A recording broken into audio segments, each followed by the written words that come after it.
យើងដឹងហើយថាច្បាប់ចក្រវាឡគឺវាមានន័យយ៉ាងដូចម្ដេចពាក្យថាច្បាប់ចក្រវាឡគឺបានន័យថាយើងធ្វើអ្វីមួយវានឹងកើតទៅជាអ្វីមួយផ្សេងទៀតប៉ុន្តែបើយើងមិនធ្វើអ្វីមួយទេលទ្ធផលក៏អត់នៅដដែលដែរវានឹងកើតទៅជាអ្វីផ្សេងមួយទៀតដែរអញ្ចឹងបងប្អូនអញ្ចឹងដូច្នេះអាការដែលយើងចាំបាច់ត្រូវគិតវិជ្ជមានណាគឺយើងចាំបាច់ខ្លាំងបំផុតហើយដែលយើងត្រូវតែគិតនោះអញ្ចឹងបានន័យថារាល់ថ្ងៃបើសិនជាយើងមានផ្នត់គំនិតគិតអវិជ្ជមានណាវាគឺជារឿងខុសឆ្គងខ្លាំងបំផុតតែម្ដងដែលយើងមិនគួរឲ្យវាមានឡើងណាបងប្អូនព្រោះថានៅពេលដែលយើងគិតវិជ្ជមានណាវានឹងទទួលបានផលអ្វីមួយទៀតដែលល្អដែលយើងរំពឹងមិនដែលដល់ណាវាអាចឲ្យផលយើងអញ្ចឹងបានណាបងប្អូនហើយបើសិនជាយើងគិតអវិជ្ជមានណាជីវិតយើងគឺនឹងទាញទៅ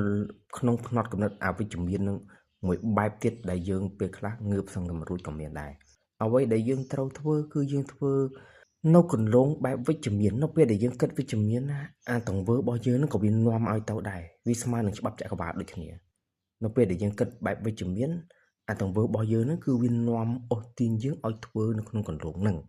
វាមានន័យថាពិភពលោកយើងហ្នឹងវាមានផ្លូវពីរសម្រាប់យើងអាចស្រូបយកទទួលយកនៅពេលដែលយើងគិតវិជ្ជមានយើងនឹងឃើញផ្នត់គំនិតវិជ្ជមានហើយយើងនឹងឆ្ពោះទៅហើយប៉ុន្តែនៅពេលដែលយើងគិតបែបអវិជ្ជមានណា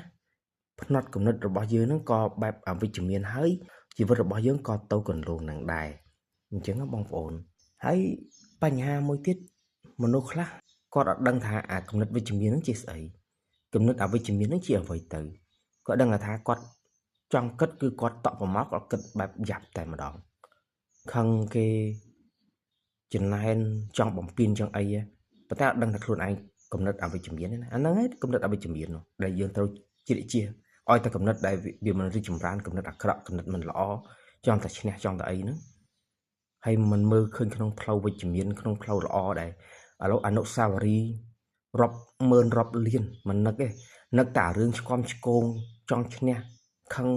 តក់ប្រមល់មួម៉ៅពេលខ្លះដៀលប្រមាថគ្នាគ្មានក្តីសុខនឹងគ្នាអីចឹងទៅការស្រឡាញ់ណាបងប្អូនប៉ុន្តែអនុស្សាវរីយ៍រាប់លានទៅកំសាន្តនៅទីនេះទីនោះបញ្ចុកបាយគ្នាបញ្ចុកម្ហូបចំណីផ្ដល់ភាពក្តីស្រឡាញ់ថ្នាក់ថ្នមគ្នាមើលថែគ្នាយកចិត្តទុកដាក់ថែក្តីស្រឡាញ់ថែទាំជំងឺថែទាំអីអត់នឹកឃើញដល់កន្លែងហ្នឹងដែលមានរាប់លាននេះអញ្ចឹងអាហ្នឹងហើយជាអ្វីដែលយើងគិតទៅផ្នែកអវិជ្ជមាននិងផ្នែកវិជ្ជមានដែលយើងត្រូវធ្វើព្រោះរឿងល្អល្អវាមានច្រើនណាស់ដែលយើងត្រូវគិតដែលយើងត្រូវធ្វើដែលយើងចាំបាច់ត្រូវនាំបំភ្លឺទៅដល់ចំពោះជីវិតរបស់ខ្លួនឯងអញ្ចឹងណាបងប្អូនខ្ញុំពេលខ្លះដោយសារតែស្រឡាញ់កូនខ្លាំងពេកស្រឡាញ់មនុស្សជាទីស្រឡាញ់ខ្លាំងពេកសុខចិត្តឃ្លាតឆ្ងាយពីគាត់បានន័យថាយើងស្រឡាញ់ខ្លាំងណាស់ត្រូវការខ្លាំងណាស់ក៏ប៉ុន្តែអាមជ្ឈដ្ឋាននៅក្នុងជុំវិញយើងហ្នឹងអ្វីដែលយើងបង្កើតមកហ្នឹងវាល្អហើយចំពោះយើងនោះប៉ុន្តែអ្វីដែលមជ្ឈដ្ឋានភាគីរបស់យើងគាត់បង្កើតវាអត់មានភាពវិជ្ជមានចំពោះយើងទេហើយចំពោះគាត់ដែរអញ្ចឹងយើងចាំបាច់ត្រូវឃ្លាតជ្រៀកជៀសពីគាត់ដើម្បីសេចក្តីស្រឡាញ់អាការស្រឡាញ់នឹងស្រឡាញ់មានប៉ុន្តែចាំបាច់ត្រូវតែឃ្លាតវាអញ្ចឹងតើតែឃ្លាតទៅយើងអាចមើលឃើញគាត់ថ្ងៃមុខបានអញ្ចឹងបងប្អូនបើសិនជានៅរួមគ្នាពេលខ្លះយើងគិតថាយើងមិនអាចដល់ថ្នាក់ដល់រស់បានទៀតនោះយើងសុខចិត្តឃ្លាតដើម្បីឃើញគាត់នៅថ្ងៃមុខដើម្បីឃើញកូនយើងធំនៅថ្ងៃខាងមុខទោះជួយបានបែបណាមិនបានបែបណាក៏សំខាន់គាត់អាចនៅរស់យើងអាចនៅរស់ដើម្បីឃើញគ្នាទៅថ្ងៃមុខមិនត្រឹមថាយើងមិនបានមើលថែអ្នកផ្សេងក៏មិនបានមើលថែហ្នឹងចប់បំផ្លាញជីវិតទាំងខ្លួនឯងទាំងមនុស្សជាទីស្រឡាញ់បានចប់បាត់អញ្ចឹងយើងអត់ត្រូវគិតអញ្ចឹងទេអាហ្នឹងហើយអ្វីដែលយើងគិតវិជ្ជមានថាបើសិនជាយើងមិនអាចបាន 100% ទេក៏អាចបាន 80% ដែរការគិតវិជ្ជមានរបស់យើងបើមិនអាចបាន80ទេក៏អាចបាន 50% ដែរអញ្ចឹងណាបងប្អូនដើម្បីឲ្យមានសុភមង្គលដើម្បីឲ្យមាន